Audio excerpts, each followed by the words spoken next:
Cinema విడుదలైన నెల రోజులకే title logo come concept motion poster release చేసి నందమూరి అభిమానులని ఆనందంలో ముంచెత్తింది జై లవకుశ టీం. ఇక ఎన్టీఆర్ ఫ్యాన్స్ ఎదురు చూస్తుంది ఫస్ట్ లుక్ పోస్టర్. టీజర్ కోసం దీనికి కూడా డేట్ ఫిక్స్ అయింది. మే 20న తారక్ పుట్టినరోజు కానుకగా జై లవకుశ ఫస్ట్ లుక్ రిలీజ్ చేయాలని దర్శకుడు బాబీ, నిర్మాత కళ్యాణ్ రామ్ నిర్ణయించినట్లు సమాచారం.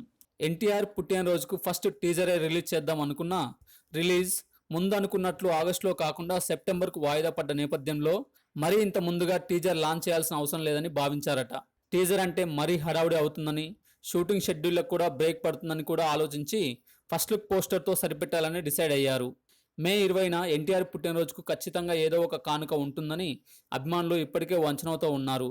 అయితే జై లవకుశలో ఎన్టీఆర్ 3 పాత్రలు పోషిస్తున్న నేపథ్యంలో ఫస్ట్ లుక్స్ 3 రిలీజ్ చేస్తారా లేక ఒకదాంతో సరిపెడతారా అన్నది వేచి చూడాలి. ఒక్క లుక్కే రిలీజ్ చేస్తే 3 పాత్రల్లో ఏది ఎంచుకుంటారన్నది కూడా ఆసక్తికరమే. ఇందులో ఎన్టీఆర్ నెగిటివ్ క్యారెక్టర్ చేస్తున్న సంగతి తెలిసిందే. దాని లుక్ కూడా వెరైటీగా ఉంటుందంటున్నారు. మిగతా క్యారెక్టర్లలో ఒకదాని లుక్ అభిమానులకు పరిచయం చేస్తారేమో.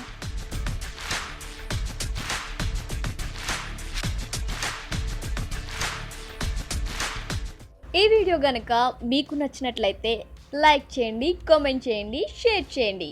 బట్ సబ్స్క్రైబ్ చేయడం మాత్రం మర్చిపోకండి our YouTube channel plus TV. Thanks for watching.